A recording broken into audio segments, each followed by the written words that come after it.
Hello friends, ഇന്നത്തെ എപ്പിസോഡിൽ ആശ ആകെ വിഷമിച്ച് നിൽക്കുന്നത് കണ്ട് അരികിലേക്ക് എത്തിയ ഗോവിന്ദും ഉത്തമനും കാര്യം അന്വേഷിക്കുമ്പോൾ ആശ പറഞ്ഞു, ഈ വിവാഹം ആലോചന തുടങ്ങിയ അന്നു മുതൽ പ്രശ്നങ്ങൾ മാത്രമാണല്ലോ. ആ ദക്ഷ എന്റെ മുന്നിൽ വന്ന് ഓരോ കാര്യങ്ങൾ പറയുമ്പോൾ എനിക്ക് അത് കേട്ട് വെറുതെ ഇരിക്കാൻ കഴിയുന്നില്ല എന്ന് അറിയിച്ചു. അത് കേട്ടതും ഉത്തമൻ പറഞ്ഞു, എന്തിനാ പെങ്ങളിങ്ങനെ സങ്കടപ്പെടുന്നത്? അതെ, പാകിസ്ഥാൻകാരുടെ പാകിസ്ഥാൻ പട്ടാളക്കാരുടെ തോക്കിന് മുന്നിൽ നെഞ്ചു വിരിച്ചു നിന്നിട്ടുള്ളവനാണ് ഈ ഞാനുള്ളപ്പോ എന്റെ പെങ്ങൾ ഒന്നുകൊണ്ടും പേടിക്കണ്ട. ഇവന് ഒരു പോറൽ പോലും എടുക്കാൻ ഞാൻ സമ്മതിക്കില്ല. എന്തെങ്കിലും ആരെങ്കിലും എന്തെങ്കിലും ചെയ്യാനായി എത്തിയാൽ എന്നെ തടുത്തിട്ട് വേണം അവർക്ക് പിന്നെ ചെയ്യാൻ എന്ന് ഉത്തമൻ അറിയിച്ചതും ഉടനെ ആശ ചോദിച്ചു, എന്നിട്ടാണോ ഉത്തമന്റെ കൂടെ വന്നപ്പോ എന്റെ മോന് അപകടം സംഭവിച്ചത് എന്ന് അന്വേഷിച്ചു. അത് കേട്ട ഉടനെ ഉത്തമൻ പറഞ്ഞു, അത് പിന്നെ റോഡിലൂടെ വെറുതെ നടന്നു പോകുന്ന സമയത്ത് പാഞ്ഞു വന്ന് ഏതെങ്കിലും വാഹനം തട്ടിയാൽ അതിപ്പോ എനിക്ക് എന്ത് ചെയ്യാൻ പറ്റും പെങ്ങളെ എന്നായി ഉത്തമന്റെ ചോദ്യം. അപ്പോഴാണ് അവിടേക്ക് ഭദ്രമൂസ്ത് എത്തിയത്. അദ്ദേഹം വന്ന് കാര്യം അന്വേഷിച്ചു. എന്താ എന്താ ആശയെ, നിനക്ക് എന്താ പറ്റിയത് എന്ന് അന്വേഷിച്ചതും മൂസത്തിനോട് ആശ തന്റെ ആശങ്ക അറിയിച്ചു. ദക്ഷ വന്ന് തന്നെ വെല്ലുവിളിച്ചതും തന്റെ മകന്റെ ജീവൻ ആപത്തുണ്ടാകുന്ന രീതിയിലാണ് ദക്ഷ തന്റെ മുന്നിൽ വന്ന് ഓരോന്നും പറഞ്ഞത് എന്ന് ആശ അറിയിച്ചത് കേട്ട് ഭദ്രമൂസ്ത് പറഞ്ഞു, മോളെ, നീ ഒന്നുകൊണ്ടും പേടിക്കണ്ട. അങ്ങനെയും മൂസത്തിന്റെ പേരക്കുട്ടിയെ കൈവെക്കാൻ ആർക്കാ ധൈര്യമുള്ളത്? അതൊന്നും എനിക്ക് അറിയണല്ലോ എന്ന് ഭദ്രമൂസത് അറിയിച്ചു. ഈ വിവാഹം മംഗളകരമായി നടക്കുക തന്നെ ചെയ്യും. അതിനെക്കുറിച്ച് ഓർത്ത് ആരും ആശങ്കപ്പെടണ്ട. നിങ്ങള് വിവാഹത്തിന് വേണ്ടിയുള്ള ഒരുക്കങ്ങൾ നടത്തിക്കൊള്ളൂ എന്ന് പറഞ്ഞ് അവിടുന്ന് ഗോവിന്ദനോടും ഉത്തമനോടും പൊയ്ക്കൊള്ളാനായി ഭദ്രൻ മൂസത് അറിയിച്ചു. മൂസത്തിന്റെ വാക്കുകൾ കേട്ട് ആശയും സമാധാനപ്പെട്ടു. പിന്നീട് ക്ഷേത്രത്തിലേക്ക് തൊഴാനായി ലച്ചുവും സ്വാതിയും എത്തിച്ചേർന്നു. അങ്ങനെ ക്ഷേത്രത്തിൽ വന്ന് തൊഴുതു നിൽക്കുന്ന നേരത്ത് അവിടെ പ്രദക്ഷിണം വെച്ച് വന്ന സ്വാതി ലച്ചുവിനോട് ചോദിച്ചു, അല്ല, നീ എന്താ അമ്മു ഇന്ന് ഇവിടെ തന്നെ വരണമെന്ന് നിർബന്ധം പിടിച്ചത്? അഞ്ചുമൂർത്തി ക്ഷേത്രത്തിൽ പോയി ഈ പാപപരിഹാര കർമ്മങ്ങൾ ചെയ്യണമെന്നല്ലേ അന്ന് ജയദേവൻ തിരുമേനി പറഞ്ഞത്? എന്നിട്ട് ഇവിടേക്ക് വരണം എന്തായിരുന്നു ഇത്ര നിർബന്ധം എന്ന് ചോദിച്ചപ്പോ ലച്ചു പറഞ്ഞു, അത് എനിക്ക് അമ്മയുടെ അനുവാദം വാങ്ങിക്കണമായിരുന്നു ചേച്ചി. അതിനുവേണ്ടിയാണ്. അമ്മ എനിക്ക് അനുമതി നൽകണം. ഈ വിവാഹത്തിന് അമ്മ എനിക്ക് അനുമതി നൽകണം. അമ്മയുടെ തീരുമാനം എന്തെന്ന് എനിക്കറിയണം. അതിനുവേണ്ടിയാ ഞാൻ ഇവിടേക്ക് വന്നത് എന്ന് പറഞ്ഞപ്പോ സ്വാതി ചോദിച്ചു, എന്ത് തീരുമാനമാണ് നിനക്ക് അറിയേണ്ടത്? അമ്മ എന്ത് തീരുമാനം പറയാനാണ് നീ ആഗ്രഹിക്കുന്നത് എന്ന് ചോദിച്ചപ്പോ ലച്ചു പറഞ്ഞു, എന്റെ മനസ്സിൽ ഇപ്പോ മറ്റൊന്നും ആലോചനയിലില്ല ചേച്ചി. ഞാൻ ഒറ്റൊരു കാര്യം മാത്രമേ ആഗ്രഹിക്കുന്നുള്ളൂ. ഇവിടെ ഇപ്പോ വഴിപാട് രസീതാക്കാൻ പോയിട്ടുണ്ടല്ലോ രാജുവേട്ടനും അദ്ദേഹവും. അതുകൊണ്ട് ആ വഴിപാടാണ് എനിക്ക് നടത്തേണ്ടത്. അഭീഷ്ടസിദ്ധി പൂജ. ആ അഭീഷ്ടസിദ്ധി പൂജയിൽ പ്രസാദമായി ചുവന്ന പൂക്കൾ എൻ്റെ കയ്യിൽ ദേവി തന്നാൽ അമ്മയ്ക്ക് ഞാൻ ഈ വിവാഹം കഴിക്കുന്നതിൽ യാതൊരു എതിർപ്പുമില്ല എന്നും പൂർണ്ണമായ സമ്മതമാണ് അമ്മ എനിക്ക് നൽകുന്നതെന്നും അതിൽ നിന്ന് ഞാൻ മനസ്സിലാക്കും. ഇനി പകരം വെളുത്ത പുഷ്പങ്ങളാണ് അമ്മ എനിക്ക് തരുന്നത് എങ്കിൽ അഭീഷ്ടസിദ്ധി പൂജയിൽ വെളുത്ത പുഷ്പങ്ങൾ കിട്ടിയാൽ അമ്മ ഈ വിവാഹത്തിന് സമ്മതമല്ല എന്നതാണ് പറയുന്നത്. ചുവന്ന പൂക്കൾ തന്നാൽ ഈ താലി അഴിച്ചു വെക്കുന്നതിലും തെറ്റില്ല എന്നും ഇനി മുന്നോട്ട് എല്ലാ കാര്യങ്ങളും അമ്മ നോക്കും എന്നുമാണ് എനിക്ക് അതിൽ നിന്ന് മനസ്സിലാക്കാൻ കഴിയുക. അതുകൊണ്ട് അമ്മയുടെ തീരുമാനത്തിന് വേണ്ടിയാണ് ഞാൻ കാത്തിരിക്കുന്നത്. ചുവന്ന പൂക്കളാണ് അമ്മ എനിക്ക് തരുന്നെങ്കിൽ ഞാൻ നിങ്ങൾക്കൊപ്പം മടങ്ങി വരില്ലേ ചേച്ചി എന്ന് ലച്ചു അറിയിച്ചു. അത് കേട്ട ഉടനെ സ്വാതി ആശങ്കയോട് ചോദിച്ചു, അമ്മു, നീ എന്തൊക്കെയാ പറയുന്നത്? നീ പറയുന്നത് കേട്ട് എനിക്ക് വല്ലാത്ത ആശങ്ക തോന്നുന്നു എന്ന് പറഞ്ഞു. ലച്ചു പറഞ്ഞു, ചേച്ചി വിഷമിക്കേണ്ട. എല്ലാത്തിനും ഒരു തീരുമാനം അമ്മ ഉണ്ടാക്കിക്കോളും എന്ന് പറയുമ്പോൾ സഞ്ജു രസീതുമായിട്ട് അവിടേക്ക് എത്തി. ദാ ലച്ചു, നീ പറഞ്ഞ അഭീഷ്ടസിദ്ധി പൂജയ്ക്കുള്ള റെസിപ്റ്റ് എന്ന് അറിയിച്ചു. അല്ല, എന്തിനാ ലച്ചു? എന്ത് കാര്യം സാധിച്ചു കിട്ടാനാ, എന്താഗ്രഹം സാധിക്കാനാ നീ ഇപ്പൊ ഈ പൂജ നടത്തുന്നത് എന്ന് ചോദിച്ചതും ലച്ചു ഒന്നും മിണ്ടാതെ ആ രസീത് വേഗം ശ്രീകോവിലിന് മുന്നിലേക്ക് വെച്ചു. അവിടെ നിന്ന് രാജുവും തൊഴുതുകൊണ്ട് അവിടെ നിന്ന് മാറി. അപ്പോഴേക്കും സഞ്ജു സ്വാതിയോട് ചോദിച്ചു, അല്ല, ലച്ചു എന്നാ മറുപടി ഒന്നും പറയാത്തത്? എന്തിനാ അവൾ ഇങ്ങനെ ഒരു അഭീഷ്ടസിദ്ധി പൂജ ഇപ്പോൾ നടത്തുന്നത് എന്ന് ചോദിച്ചപ്പോ ലച്ചു ദേവിയുടെ മുന്നിൽ തൊഴുത് പ്രാർത്ഥിച്ചുകൊണ്ട് പറഞ്ഞു, അമ്മേ, എനിക്ക് ഒരു തീരുമാനമെടുക്കാൻ കഴിയുന്നില്ല. അമ്മയുടെ തീരുമാനമാണ് എനിക്ക് അറിയേണ്ടത്. ഈ വിവാഹത്തിന് സമ്മതമാണെന്ന് എനിക്ക് പറയേണ്ടി വന്നെങ്കിലും അമ്മ ഇതിനെ സമ്മതിച്ചോ ഇല്ലയോ എന്നാണ് എനിക്ക് അറിയേണ്ടത്. അമ്മ എനിക്ക് ചുവന്ന പുഷ്പങ്ങൾ തരികയാണെങ്കിൽ അദ്ദേഹത്തിന് ഇനി ഒരു ആപത്തും വരുത്താതെ അമ്മ തന്നെ അദ്ദേഹത്തിന് കാവലായിരിക്കുമെന്നും അദ്ദേഹത്തിനും കുടുംബത്തിനും ഒരാപത്തും വരുത്താതെ എൻ്റെ ചേച്ചിയെയും അദ്ദേഹത്തെയും കാത്തുകൊള്ളുമെന്നും അമ്മ എനിക്ക് വാക്ക് തരുന്നതിന് തുല്യമാകും. അമ്മേ, ഒരു അബദ്ധം വരുത്താതെ ആ കുടുംബത്തെ ഇന്ന് സംരക്ഷിച്ചു കൊള്ളണേ അമ്മേ എന്ന് ലച്ചു ദേവിയോട് മനമൊരുക്കി പ്രാർത്ഥിച്ചു. അപ്പോഴേക്കും സ്വാതിയും അവിടേക്കെത്തി. സ്വാതി കണ്ണീരോടെ ദേവിയോട് പ്രാർത്ഥിച്ചു. അമ്മേ മഹാമായേ, എന്റെ അനുജത്തിക്ക് നല്ലൊരു ജീവിതം ഉണ്ടാക്കി കൊടുക്കണേ അമ്മേ. അവിടുന്ന് അനുകൂലമായിട്ടുള്ള ഒരു മറുപടി അവൾക്ക് നൽകണേ. അവൾക്ക് ഈ അവളും ഒരു സന്തോഷകരമായ കുടുംബജീവിതം നയിക്കുന്നത് എനിക്ക് കാണണം. എൻ്റെ അനുജത്തിയും സന്തോഷത്തോടെ ജീവിക്കുന്നത് എനിക്ക് കാണണം. അവളുടെ കുടുംബജീവിതം ഭദ്രമാണെന്ന് എനിക്കറിയണം. അതിനുവേണ്ടിയാണമ്മേ ഇപ്പോൾ ഇങ്ങനൊരു വിവാഹത്തിന് പോലും തയ്യാറാകുന്നത്. അമ്മ അതിനുള്ള അനുമതി നൽകണേ ദേവി എന്ന് സ്വാതിയും മനമൊരുക്കി പ്രാർത്ഥിച്ചു. അങ്ങനെ ലച്ചുവും സ്വാതിയും അവിടെ പ്രാർത്ഥിച്ചു നിൽക്കുമ്പോൾ ശ്രീകോവിൽ നിന്ന് പൂജ ചെയ്തതിന് ശേഷം ലച്ചു അഭീഷ്ടസിദ്ധി പൂജ ലക്ഷ്മി എന്ന് പറഞ്ഞ് അവിടുന്ന് പൂജാരി ഇറങ്ങി വന്ന് ശ്രീകോവിൽ നിന്ന് ആ പ്രസാദം നേരെ ലച്ചുവിൻ്റെ കയ്യിലേക്ക് നൽകി. ലച്ചു അത് കൈനീട്ടി വാങ്ങിക്കുകയും സന്തോഷത്തോടെ ആ പ്രസാദം എന്തായിരിക്കും അമ്മ തനിക്ക് നൽകിയിരിക്കുന്നത്, അമ്മയുടെ തീരുമാനം എന്തായിരിക്കും എന്നറിയുവാനായി ലച്ചു വളരെ ആകാംക്ഷയോടെ ആ പ്രസാദവും കയ്യിൽ പിടിച്ചിരുന്നു. സ്വാതി അപ്പോഴേക്കും ലച്ചുവിന് അമ്മ എന്ത് മറുപടിയാണ് നൽകിയതെന്നറിയാനായി ആകാംക്ഷയോടെ നോക്കി. ഈ സമയത്ത് ലച്ചുവിന് നൽകിയ ദേവിയുടെ മറുപടി എന്താണെന്നറിയാനുള്ള ആകാംക്ഷയിലായിരുന്നു മറ്റെല്ലാവരും. ആ സമയത്ത് ലച്ചു പതിയെ തൻ്റെ കയ്യിൽ കിട്ടിയ ആ പ്രസാദം ദേവിയെ ഒരിക്കൽ കൂടി മനസ്സിരുത്തി പ്രാർത്ഥിച്ച് ലച്ചു തൻ്റെ കയ്യിലെ ആ പ്രസാദം തുറന്നു നോക്കി. അപ്പോഴാണ് അതിൽ ചുവന്ന പുഷ്പങ്ങൾ ലച്ചു കണ്ടത്. അത് കണ്ടതോടെ സ്വാതിക്കും സന്തോഷമായി. സ്വാതി ലച്ചുവിനെ നോക്കി പറഞ്ഞു, മോളെ, നിന്റെ പ്രാർത്ഥന ഫലിച്ചു.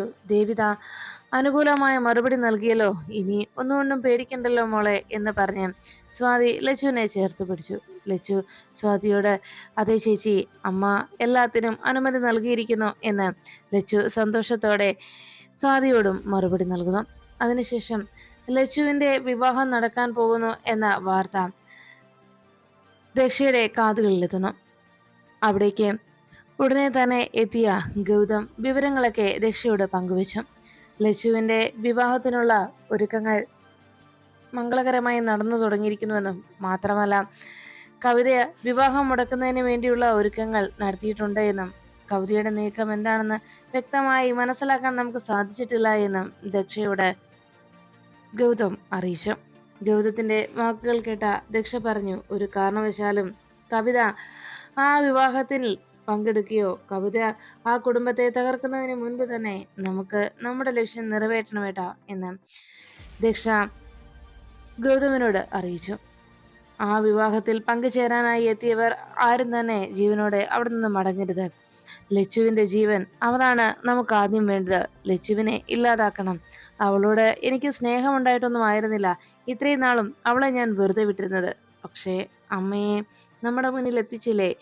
ഇത്രയും വർഷക്കാലം ഞാൻ എൻ്റെ അമ്മയെ അന്വേഷിച്ച് ഏത് ദിക്കിലെല്ലാം അലഞ്ഞു. എന്നാൽ ആ അമ്മയെ ഒന്നും സുരക്ഷിതമായി എൻ്റെ മുന്നിൽ എത്തിച്ചത് ലച്ചുവായിരുന്നല്ലോ.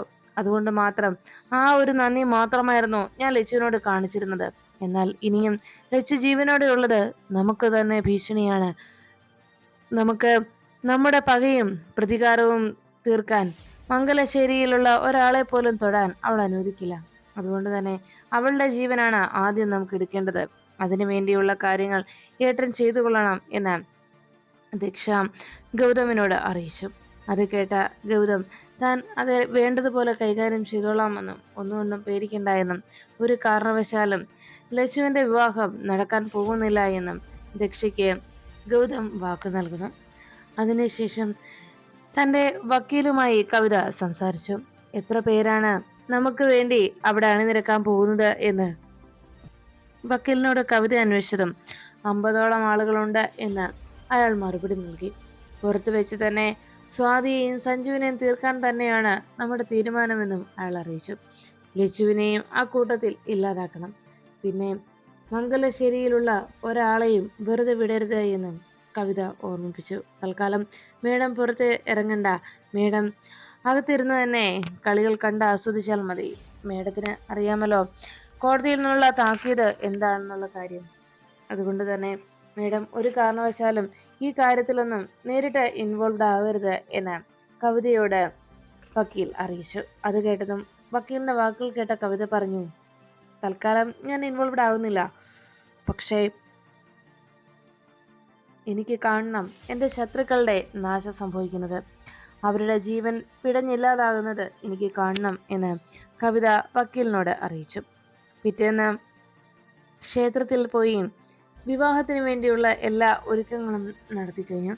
ലച്ചു അണിഞ്ഞൊരുങ്ങി മണ്ഡപത്തിലേക്ക് വരുന്ന സമയത്ത് ലച്ചുവിനെ മുന്നിൽ നിർത്തി ഫോട്ടോ എടുക്കുകയാണ്. ആ സമയത്ത് അവിടേക്ക് ശ്രീദേവിയമ്മ എത്തി. ശ്രീദേവിയമ്മ വന്ന് ഫോട്ടോഷൂട്ട് നടക്കുന്നതിനിടയിൽ ശ്രീദേവിയമ്മ പറഞ്ഞു, ആഹാ എൻ്റെ മോള് സുന്ദരിയായിട്ടുണ്ടല്ലോ എന്ന് പറഞ്ഞപ്പോൾ അപ്പുറത്ത് നിന്ന് കാവേരി പറഞ്ഞു, അല്ലെങ്കിലും ലച്ചു സുന്ദരി തന്നെയല്ലേ. അപ്പോഴാണ് അവിടെ വിവാഹത്തിന് പങ്കെടുക്കാനെത്തിയ മറ്റ് ചില ആളുകൾ പറഞ്ഞത്, ലച്ചുവിനെ ഈ വേഷത്തിലല്ലാതെ, ലച്ചുവിനെ ഇങ്ങനെ മേക്കപ്പ് ഇല്ലാതെ അല്ലാതെ കാണാനാണ് കൂടുതൽ ഭംഗി. മേക്കപ്പ് ചെയ്യുന്നതിനേക്കാൾ ഏറെ സുന്ദരി മേക്കപ്പ് ഇല്ലാതെ നിൽക്കുമ്പോഴാണ് എന്ന് ലച്ചുവിനെ നോക്കി അവർ കമന്റ് പറഞ്ഞു. അങ്ങനെ അവർ സംസാരിച്ചുകൊണ്ടിരുന്നപ്പോൾ കാവേരിയോട് ലച്ചു ചോദിച്ചു, അല്ല ഇത്രയും നേരമായിട്ടും സ്വാതി ചേച്ചി വന്നില്ലേ കാവേരി ചേച്ചി എന്ന് അന്വേഷിച്ചതും അവര് വന്നുകൊണ്ടിരിക്കുകയാണ്, സഞ്ജുവിന്റെ കൂടെയാണ് സ്വാതി വരുന്നത് എന്ന് കാവേരി അറിയിച്ചു. ഞാൻ എന്തായാലും ഒന്നുകൂടി ഒന്ന് വിളിച്ചു നോക്കട്ടെ എന്ന് പറഞ്ഞ് കാവേരി അവിടെ നിന്ന് പോന്നു. അപ്പോഴേക്കും ശ്രീദേവിയമ്മ ലച്ചുവിനോട് പറഞ്ഞു, മോളെ ഒന്ന് വന്നേ, അമ്മയ്ക്ക് കുറച്ച് കാര്യങ്ങൾ പറയാനുണ്ട് എന്ന് പറഞ്ഞ് ലച്ചുവിനെ വിളിച്ച് മാറ്റി നിർത്തി ശ്രീദേവിയമ്മ സംസാരിക്കുന്നു.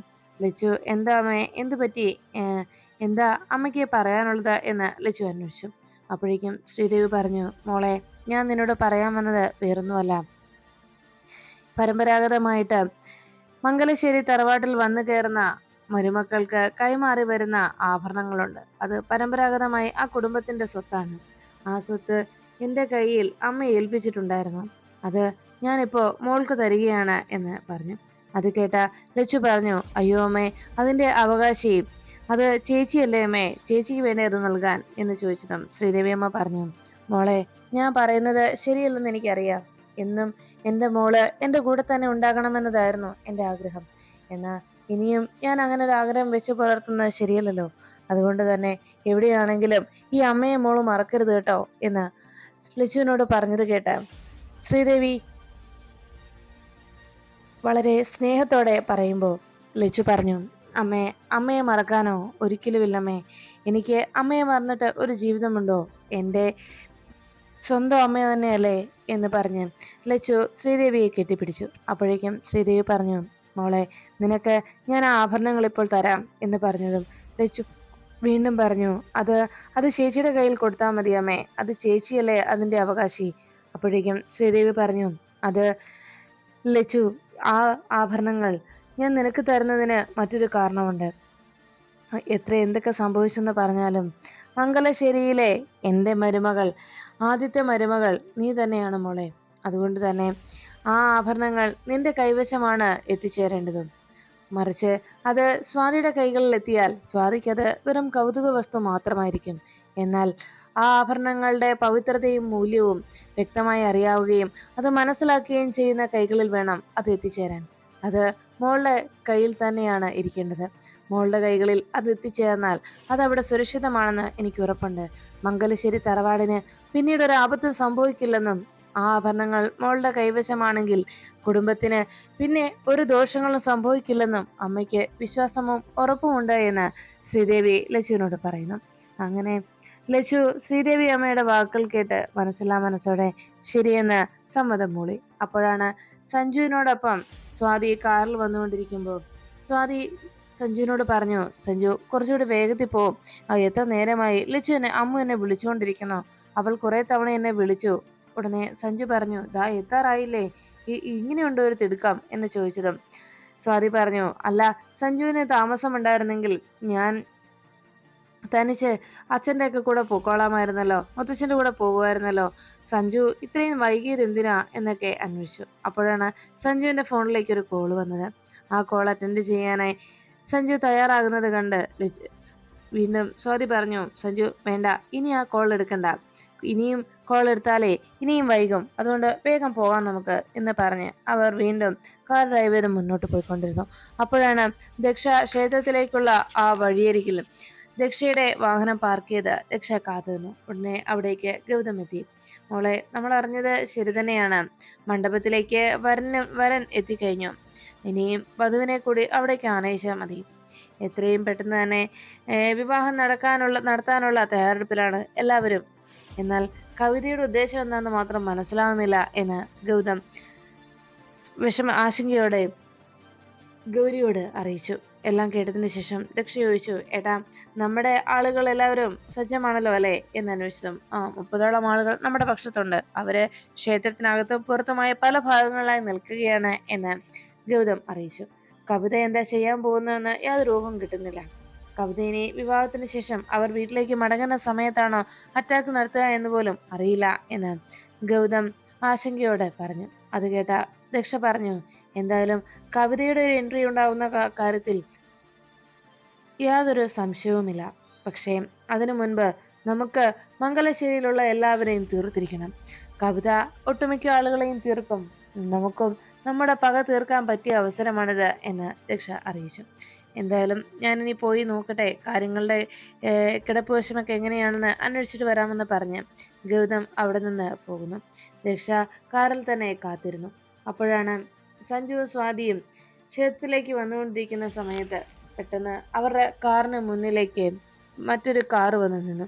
ഈ കാഴ്ച കണ്ടതോടെ സ്വാതിക്കാകെ ടെൻഷനായി. സഞ്ജു, ഇതാ ദക്ഷയുടെ ആളുകളായിരിക്കുമോ എന്ന് ആശങ്കയോടെ സ്വാതി അന്വേഷിച്ചു. സഞ്ജു പറഞ്ഞു, സ്വാതി, എന്ത് സംഭവിച്ചെന്ന് പറഞ്ഞാലും നീ കാറിൽ നിന്ന് പുറത്തിറങ്ങരുത് എന്ന് പറഞ്ഞ് സഞ്ജു വേഗം പുറത്തേക്ക് ഇറങ്ങാൻ തുടങ്ങുമ്പോൾ ആ ഗുണ്ടകൾ അരികിലേക്ക് എത്തി പറഞ്ഞു, ഇങ്ങോട്ട് ഇറങ്ങി വാടാ, നീയൊക്കെ എങ്ങോട്ട് പോവുക? അതോ നിന്നെയൊക്കെ ഈ വണ്ടിക്കകത്തിട്ട് പെട്രോൾ ഒഴിച്ച് കത്തിക്കണോ ഞാൻ എന്ന് ചോദിച്ചതും, എന്താണ് നിനക്ക് എന്ന് ചോദിച്ച് സഞ്ജു പുറത്തേക്ക് ഇറങ്ങി. സഞ്ജുവിനെ ആ 2 ഗുണ്ടകൾ കൂടി വേഗം തന്നെ കടന്നു പിടിച്ചു. സഞ്ജുവിനെ അനങ്ങാൻ പോലും കഴിയാത്ത വിധത്തിൽ അവർ ബലമായി പിടിച്ചു നിർത്തുകയും അവസാനം സഞ്ജു അവരുടെ കയ്യിൽ നിന്ന് കുതിരി മാറി അവരെ ഇടിച്ചു വീഴ്ത്താനായി ശ്രമിച്ചുകൊണ്ടിരുന്നു. ഈ സമയത്ത് സ്വാതി ആകെ ആശങ്കയിലങ്ങ് നിൽക്കുമ്പോഴാണ് ദക്ഷയുടെ ഫോണിലേക്ക് ഗൗതം വിളിച്ചത്.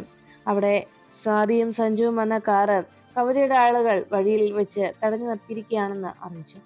ഉടനെ തന്നെ ദക്ഷ പറഞ്ഞു, ഇതാണ് ഏട്ടാ നമുക്ക് പറ്റിയ അവസരം. നമ്മൾ അവസരം മുതലാക്കുക തന്നെ ചെയ്യണം. നമ്മുടെ ആളുകളോട് മണ്ഡപത്തിൽ കയറി ആ ലച്ചുവിനെ തീർത്ത് കളയാൻ പറഞ്ഞേക്ക് എന്ന് ദക്ഷ അറിയിച്ചു. അങ്ങനെ ദക്ഷയുടെ നിർദ്ദേശപ്രകാരം ബാക്കി ഗുണ്ടകൾ നേരെ മണ്ഡപത്തിലേക്ക് ഓടിയെത്തി. ആരുടെ അവിടെ വിവാഹങ്ങൾ നടത്താൻ പോകുന്നത് എന്നെല്ലാം ചോദിച്ച് അവർ ബഹളമുണ്ടാക്കുമ്പോൾ അവരുടെ ആ കോലാഹലത്തിനിടയിൽ അവിടേക്ക് ഗോവിന്ദും ഉത്തമനും ഓടിയെത്തി. പിന്നീട് രാജുവും കൂടി അവിടേക്ക് എത്തിച്ചേർന്നു. ഗോവിന്ദും ഉത്തമനും രാജുവും ചേർന്ന് ആ ഗുണ്ടകളെ തല്ലി അവിടെ നിന്ന് ഓടിച്ചു. ഈ സമയത്ത് അവിടെ രാജു വേഗം തന്നെ സ്വാതിയുടെയും സഞ്ജുവിന്റെയും അവസ്ഥ ലച്ചുവിന്റെ അരികിലേക്ക് എത്തി പറഞ്ഞു. ക്ഷേത്രത്തിൽ തൊഴുതു നിൽക്കുന്ന ലച്ചുവിന്റെയും ശ്രീദേവി അമ്മയുടെ അരികിലേക്ക് എത്തി രാജു പറഞ്ഞു, സഞ്ജുവും സ്വാതിയും ക്ഷേത്രത്തിനടുത്ത് എത്താറായതായിരുന്നു. ഇങ്ങോട്ട് വരുന്ന വഴിക്ക് അവരുടെ കാറുകൾ ആ കവിത അപ്പച്ചിയുടെ ഗുണ്ടകൾ തടഞ്ഞു എന്നറിയിച്ചു. അത് കേട്ട ഉടനെ ആകെ ടെൻഷനിലായി ലച്ചു. അയ്യോ ചേച്ചി എന്ന് പറഞ്ഞുകൊണ്ട് വേഗം സ്വാതിക്കരികിലേക്ക് ലച്ചു ഓടിപ്പോകാൻ തുടങ്ങുന്നു. ലച്ചു അവിടേക്ക് ഓടിപ്പോകുന്ന ഈ അവസരത്തിൽ സ്വാതിയുടെ നേരെ തോക്ക് പിടിച്ചുകൊണ്ട് എല്ലാവരും സ്വാതിയെ ഇല്ലാതാക്കുമെന്ന് വെല്ലുവിളിക്കാനായി തയ്യാറെടുത്ത് ദക്ഷയും കവിതയും അവിടേക്ക് പാഞ്ഞെത്തി. ദക്ഷ കവിതയും 2 സ്ഥലങ്ങളായി മാറി നിന്ന് എന്താണ് അവിടെ ഗുണ്ടകൾ ചെയ്യുന്നതെന്നറിയാനായി നോക്കി. കവിത ഏർപ്പാട് ചെയ്ത ഗുണ്ടകൾ സഞ്ജുവിനെ പുറത്തിറക്കി സഞ്ജുവിനെ ഇടിച്ച് അവശനാക്കാനുള്ള ശ്രമം നടത്തുന്നു. ഇത് കണ്ട ഉടനെ കവിത മനസ്സിൽ പറഞ്ഞു, ഇവറ്റകളൊക്കെ എന്തായി ചെയ്യുന്നത്? അവളെ അവനെയും പിടിച്ചിറക്കി നിർത്തി 2നെയും കൊന്നു കളയാനുള്ളതിന് ഇനിയിപ്പോ ഞാൻ തന്നെ മുന്നിട്ടിറങ്ങണായിരിക്കും എന്നെല്ലാം കവിത ആലോചിച്ചു. അപ്പോഴേക്കും ദക്ഷയും അവിടേക്ക് എത്തിക്കഴിഞ്ഞു. ഈ ഒരു അവസരത്തിൽ ലച്ചു വേഗം സ്വാതിക്കരികിലേക്ക് ഓടിയെത്തി. ചേച്ചി എന്ന് വിളിച്ചുകൊണ്ട് സ്വാതിയുടെ അരികിലേക്ക് എത്തിയിരുന്നു. സ്വാതി വേഗം ഡോറ് തുറന്ന് പുറത്തിറങ്ങി. മോളെ സഞ്ജു എന്ന് പറഞ്ഞ് സങ്കടപ്പെടുമ്പോൾ ചേച്ചി വിഷമിക്കാതെ നമുക്ക് പോകാം എന്ന് പറഞ്ഞു. സഞ്ജു അവിടെ ആ ഗുണ്ടകളോട് മൽപ്പിടുത്തം നടത്തിക്കൊണ്ടിരിക്കുമ്പോൾ ഗൗതമും ഉത്തമനും പിന്നാലെ രാജുവും കൂടി അവിടേക്ക് എത്തി. അങ്ങനെ അവർ 4 പേരും ചേർന്ന് ആ ഗുണ്ടകളെയെല്ലാം അടിച്ച് അവസരാക്കി. കുറേ ഗുണ്ടകൾ പ്രാണരക്ഷാർത്ഥം ഓടി രക്ഷപ്പെട്ടു. അപ്പോഴാണ് സ്വാതിയോട് ലച്ചു പറഞ്ഞത്, ചേച്ചി നമുക്ക് പോകാം, ചേച്ചി വാ എന്ന് പറഞ്ഞ് സ്വാതി വിളിച്ചുകൊണ്ട് പോകാനായി ലച്ചു ശ്രമിക്കുമ്പോൾ സ്വാതി പറഞ്ഞു, ലച്ചു സഞ്ജു ഇവിടെ നിൽക്കുമ്പോൾ ഞാൻ എങ്ങനെ വരും? എനിക്ക് വരാൻ കഴിയില്ല എന്ന് പറഞ്ഞ് സ്വാതി ബലമായി അവിടെ നിന്നു. ലച്ചു പറഞ്ഞു, ചേച്ചി അവര് നോക്കിക്കോളും, ചേച്ചി വാ എന്ന് പറഞ്ഞ് ഒരു വിധത്തിൽ സ്വാതിയെ വിളിച്ചുകൊണ്ട് പോകാനായി ലച്ചു ശ്രമിക്കുമ്പോൾ അവരുടെ മുന്നിലേക്ക് തോക്കുമായി കവിത എത്തുന്നു. കവിത സ്വാതിയുടെ തലയ്ക്ക് നേരെ തോക്ക് നീട്ടിയിട്ട് പറഞ്ഞു, നീ എന്താ കരുതിയത്? ഞാൻ അത്രയ്ക്ക് മണ്ടനാണെന്നാണോ? ഞാൻ അത്രയ്ക്ക് മണ്ടിയാണെന്നാണോ നീ കരുതിയത്? ഞാനെന്നും ആ ജയിലിൽ കിടക്കുമെന്നാണോ നീ കരുതിയത്? എന്നാലേ എനിക്ക് വേണ്ടത് നിന്റെ ജീവനാ എന്ന് പറഞ്ഞ് സ്വാതിയുടെ തലയ്ക്ക് നേരെ ആ റിവോൾവർ പിടിച്ചു. ഇത് കണ്ട ഉടനെ സഞ്ജു വിളിച്ചു പറഞ്ഞു, അപ്പച്ചി, അപ്പച്ചി അവളെ ഒന്നും ചെയ്യരുത്, അപ്പച്ചിക്ക് എന്ത് വേണമെങ്കിലും ഞാൻ തരാം എന്ന് പറഞ്ഞതും സഞ്ജുവിനോട് കവിത ചിരിച്ചുകൊണ്ട് പറഞ്ഞു, എനിക്ക് വേണ്ടത് ഇവളെയാണ് എന്ന് പറഞ്ഞ് വീണ്ടും സ്വാതിയുടെ കഴുത്തിന് നേരെ തോക്ക് പിടിച്ചതും വേഗം തന്നെ സ്വാതിയെ മാറ്റി നിർത്തി ലച്ചു മുന്നിലേക്ക് കയറി. എന്നെ കൊന്നിട്ട് വേണം എന്റെ ചേച്ചിയുടെ ദേഹത്ത് തൊടാൻ എന്ന് പറഞ്ഞപ്പോ സ്വാതി ലച്ചുവിനെ മാറ്റി നിർത്തി. ഇങ്ങോട്ട് മാറി നിൽക്കടി, എന്നെ എന്ത് വേണമെങ്കിലും ചെയ്തോ, ആരും എന്റെ അടുത്തേക്ക് വരരുത് എന്ന് സ്വാതി ലച്ചുവിനെയും സഞ്ജുവിനെയും താക്കീത് ചെയ്തു. അപ്പോഴേക്കും ലച്ചുവും സഞ്ജുവും ആകെ ആശങ്കപ്പെട്ട് അങ്ങനെ നോക്കി നിൽക്കുമ്പോൾ സ്വാതിയുടെ കഴുത്തിന് നേരെ ആ തോക്ക് പിടിച്ചുകൊണ്ട് കവിത പുഞ്ചിരിയോടെ നിന്നു. കവിതയോട് സ്വാതി പറഞ്ഞു, നിങ്ങളെ ഞാൻ എൻ്റെ അമ്മയുടെ സ്ഥാനത്താ കണ്ടത്, പക്ഷേ ഇത്രയ്ക്കും നീചമായ മനസ്സാണ് നിങ്ങളുടേതെന്ന് ഞാൻ അറിഞ്ഞിരുന്നില്ല. എൻ്റെ ചോരയല്ലേ നിങ്ങൾക്ക് വേണ്ടത്, എടുത്തോ, നിങ്ങൾക്ക് മതിയാവുന്നത് വരെ എടുത്തോ, എൻ്റെ ജീവൻ എടുത്തോ എന്ന് പറഞ്ഞ് ചങ്ക് കാണിച്ചുകൊണ്ട് സ്വാതി കവിതയുടെ മുന്നിലേക്ക് വന്നു. ഉടനെ കവിത സ്വാതിയുടെ വാക്കുകൾ കേട്ട് ചിരിച്ചുകൊണ്ട് പറഞ്ഞു, നീ എന്താ കരുതിയത്? നിന്നെ ഞാൻ വെറുതെ വിടുവെന്നോ? നീ ഇതെല്ലാം ഒപ്പിച്ചതും ഇതിനെല്ലാത്തിനും കാരണക്കാരി ഞാൻ തന്നെയാടി എന്ന് പറഞ്ഞു കവിത സ്വാതിയുടെ കഴുത്തിന് നേരെ ആ റിവോൾവർ അങ്ങനെ പിടിച്ചു. അപ്പോഴേക്കും ദക്ഷയുടെ അരികിലേക്ക് ഗൗതമനെത്തി. ഏട്ടാ, എന്തായി? ആ ലച്ചുവിനെ തീർത്തില്ലല്ലോ, അവന്മാരെന്താ ചെയ്തത്? ആ ലച്ചു ഇവിടെ എത്തിയല്ലോ എന്നൊക്കെ ദേഷ്യത്തോടെ അവിടെ നിന്ന് ഗൗരി പറഞ്ഞു. ഗൗരിയുടെ വാക്കുകൾ കേട്ട് ആകെ വിഷമത്തോടെ ഗൗതം പറഞ്ഞു, മോളെ ഗൗരി, വാ നമുക്ക് പോകാം, നമ്മൾ തോറ്റു മോളെ, കവിത നമ്മളെ തോൽപ്പിച്ചു. അത് കേട്ട ദക്ഷ ചോദിച്ചു, തോറ്റുപോയെന്നോ? ഏട്ടൻ എന്താ ഈ പറയുന്നത്? അപ്പോഴേക്കും ഗൗതം പറഞ്ഞു, മോളെ നമുക്ക് ബാംഗ്ലൂരിലേക്ക് പോകാം. അപ്പോഴും എന്താ കാര്യം എന്നറിയാതെ വീണ്ടും ദക്ഷ ചോദിച്ചു, എന്തിനേട്ടാ ഇപ്പൊ ബാംഗ്ലൂരിലേക്ക് പോകുന്നത്, എന്താ കാര്യം എന്നന്വേഷിച്ചു.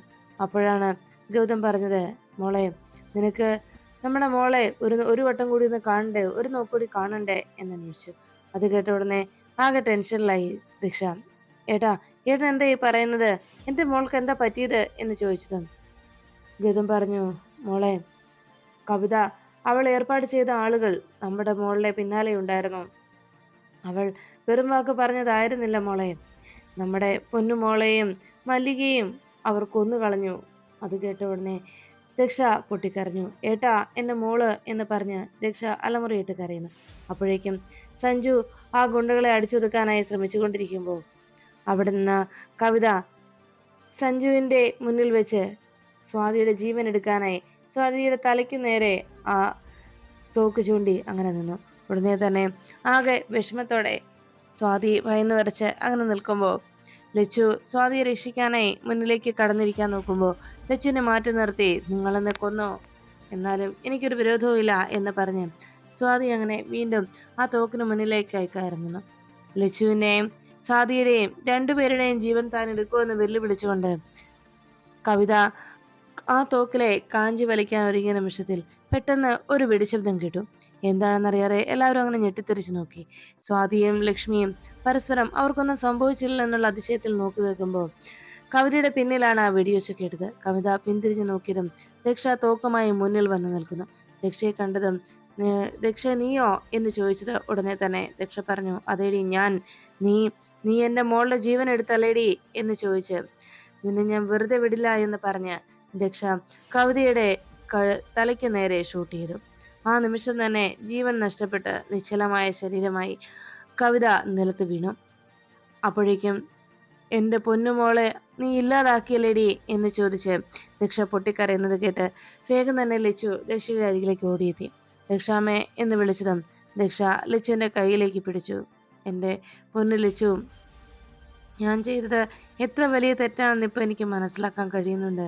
എല്ലാവരെയും ഇല്ലാതാക്കുമെന്നും എല്ലാവരോടുള്ള ആ പകയും മനസ്സിലിട്ടുകൊണ്ടാണ് ഞാൻ ഇത്രയും നാൾ മുന്നോട്ട് പോയത്. മംഗലശ്ശേരിക്കാരെ എല്ലാവരെയും കൊന്നു തീർക്കുമെന്നാണ് ഞാൻ പറഞ്ഞിരുന്നത്. പക്ഷേ ഇപ്പോൾ ഞാൻ മനസ്സിലാക്കുന്നുണ്ട് എൻ്റെ തെറ്റെന്താണെന്ന്, ഞാൻ ചെയ്തതൊക്കെ എത്ര വലിയ തെറ്റുകളായിരുന്നുവെന്ന് എന്നെല്ലാം പറഞ്ഞുകൊണ്ട് ദക്ഷ പൊട്ടിക്കരഞ്ഞങ്ങനെ നിൽക്കുമ്പോൾ ദക്ഷയുടെ കയ്യിലെ ആ തോക്ക് വേഗം തന്നെ ഗൗതം കൈക്കലാക്കി. ഗൗതം പറഞ്ഞു, കവിതയെ കൊന്നത് ഞാനാണ്. കവിതയുടെ കഴുത്തിൽ താലി കെട്ടിയതാണ് ഞാൻ. കവിത എൻ്റെ ഭാര്യയാണ്. അക്കാര്യം ലച്ചുവിന് അറിയാവുന്നതുമാണ്. അതുകൊണ്ട് തന്നെ കവിതയുടെ ജീവൻ എടുത്തത് ഞാനാ. എനിക്കും എൻ്റെ ഗൗരിക്കും ഇപ്പോ സഞ്ജനമോളുടെ അരികിലേക്ക് പോണം. ഞങ്ങൾക്ക് ഉടനെ തന്നെ ബാംഗ്ലൂരിലേക്ക് പോയേ തീരൂ. ഞങ്ങൾ അവിടെ പോയി വന്നതിന് ശേഷം ബാക്കി നിയമ നടപടികൾക്ക് ഞങ്ങൾ വിധേയരായിക്കൊള്ളാം. അതുവരെ നിങ്ങൾ ആരും ഈ കാര്യം മറ്റാരോടും പറയരുത്. ദക്ഷയല്ല, ഞാൻ തന്നെയാണ് കവിതയെ ഇല്ലാതാക്കിയത്. അങ്ങനെ നിങ്ങളും പറയാവൂ എന്ന് പറഞ്ഞ് ദക്ഷയും വിളിച്ചുകൊണ്ട് വേഗം ഗൗതം കാറിലേക്ക് കയറി. ദക്ഷ പൊട്ടിക്കരഞ്ഞുകൊണ്ട് ലച്ചു മാപ്പ് എന്ന് പറഞ്ഞ് നേരെ കാറിലേക്ക് ദക്ഷയും കയറുന്നു. അതിനുശേഷം ദക്ഷ ലച്ചുവിനോട് മാപ്പ് പറഞ്ഞ് അവിടെ നിന്ന് മടങ്ങി. പിന്നീട് ലച്ചുവിനെയും കൂട്ടിയും സഞ്ജുവും സ്വാതിയും നേരെ ആ വിവാഹ മണ്ഡപത്തിലേക്ക് എത്തി. ഗോവിന്ദ് വിവാഹ മണ്ഡപത്തിലെത്തി അവിടെ ഉപവിഷ്ടനായിരിക്കുന്ന സമയത്ത് മുത്തശ്ശൻ ലച്ചുവിന്റെ കൈ പിടിച്ചുകൊണ്ട് ശ്രീദേവി അമ്മയും കാവേരിയുടെ ഒപ്പം ആ മണ്ഡപത്തിനരികിലേക്ക് എത്തുന്നു. അങ്ങനെ ലച്ചു എല്ലാവരുടെയും ആശീർവാദവും അനുഗ്രഹവും വാങ്ങിച്ച് ഗോവിന്ദന്റെ അരികിലിരുന്ന് ഗോവിന്ദന്റെ താലി ഏറ്റുവാങ്ങി. അങ്ങനെ ആ മംഗള മുഹൂർത്തത്തിൽ ഗോവിന്ദ് ലച്ചുവിന്റെ കഴുത്തിൽ താലി ചാർത്തി ലച്ചുവിനെ സ്വന്തമാക്കുന്നു. അതിനുശേഷം ലച്ചു സന്തോഷപൂർവ്വം ഗോവിന്ദന്റെ കൂടെ ദേവിയുടെ അരികിലേക്ക് തൊഴാനായി എത്തി. അവിടെ പ്രാർത്ഥനയോടെ വന്ന് തൊഴുതങ്ങനെ നിൽക്കുന്ന നേരത്ത് ലച്ചുവിനോട് വളരെ സ്നേഹത്തോടെ അങ്ങനെ സംസാരിക്കാനായി ഒരുങ്ങുമ്പോൾ വിവാഹം കഴിഞ്ഞതിൻ്റെ സന്തോഷത്തിൽ അവിടെ നിന്ന് രാജു വിളിച്ചു പറഞ്ഞു. അങ്ങനെ ലച്ചുവിൻ്റെ കഴുത്തിൽ ഗോവിന്ദ് താലി ചാർത്തി. എല്ലാ പ്രശ്നങ്ങളും കഴിഞ്ഞു. അപ്പോഴേക്കും ശ്രീദേവി പറഞ്ഞു, അങ്ങനെയല്ലടാ, ലച്ചുവും ഗോവിന്ദും ഒന്നായെന്ന് പറയടാ എന്ന് പറഞ്ഞ് രാജുവിനെ തിരുത്തി. അത് ശരിയാ എന്ന് പറഞ്ഞ് അങ്ങനെ ചിരിച്ചുകൊണ്ട് നിൽക്കുമ്പോൾ മുത്തച്ഛൻ രാജുവിനെ കളിയായി ഒന്ന് നുള്ളുകയും അവരെല്ലാവരും ചിരിച്ച് സന്തോഷത്തോടെ ലച്ചുവിന്റെ വിവാഹം നടന്നതിന്റെ സന്തോഷത്തിൽ പങ്കുകൊണ്ടു. പിന്നീട് ഗോവിന്ദും ലച്ചുവും കൂടി നേരെ അവിടെ ശ്രീകോവിലിന് മുന്നിലെത്തി തൊഴുതു. തൊഴുതതിന് ശേഷം പ്രസാദം വാങ്ങിച്ച് അങ്ങനെ നിൽക്കുമ്പോൾ ലച്ചു ഗോവിന്ദനോട് പറഞ്ഞു, എനിക്ക് ഒരാഗ്രഹമുണ്ട്, എനിക്ക് എൻ്റെ അമ്മയെ കാണണം. അത് കേട്ടതും ഉടനെ തന്നെ ഗോവിന്ദ് പറഞ്ഞു, താൻ പറയടോ, എൻ്റെ പ്രിയ സഹധർമ്മിണിക്ക് എന്താഗ്രഹമുള്ളത്, എന്താഗ്രഹം ഉണ്ടെങ്കിലും അത് ഞാൻ സാധിച്ചു തരുമല്ലോ എന്ന് ഗോവിന്ദ് അറിയിച്ചതും ലച്ചു പറഞ്ഞു, എനിക്ക് എൻ്റെ അമ്മയുടെ അരികിലേക്ക് പോകണം, എൻ്റെ അമ്മയുടെ അരികിൽ എനിക്ക് എത്തണം. അത് കേട്ട ഉടനെ തന്നെ ഗോവിന്ദ് ചോദിച്ചു, എവിടേക്കാ പോകേണ്ടത്, എവിടെയാണ് അമ്മയുള്ളത് എന്ന് അന്വേഷിച്ചതും ലച്ചു പറഞ്ഞു, എനിക്ക് എൻ്റെ പെരുവണ്ണാപുരത്ത് അമ്മയ്ക്ക് മുന്നിലെത്തണം. അങ്ങനെ പറഞ്ഞുകൊണ്ട് പെരുവണ്ണാപുരത്ത് അമ്മയുടെ നടയിലേക്ക് എനിക്ക് പോകണമെന്ന ലച്ചുവിൻ്റെ ആവശ്യം കേട്ട് ഗോവിന്ദ് അതിനെന്താ, നമുക്ക് പോകാലോ എന്ന് പറഞ്ഞ് ലച്ചുവിനെ ഗോവിന്ദ് ചേർത്ത് പിടിക്കുന്നു. അങ്ങനെ ലച്ചുവിൻ്റെ നെഞ്ചിലേക്ക് ഗോവിന്ദൻ്റെ നെഞ്ചിലേക്ക് ചേർന്ന് ലച്ചുവും ഗോവിന്ദും സന്തോഷത്തോടെ അവർ ഇരുവരും പുതിയൊരു ജീവിതത്തിലേക്ക് കടക്കുന്നു.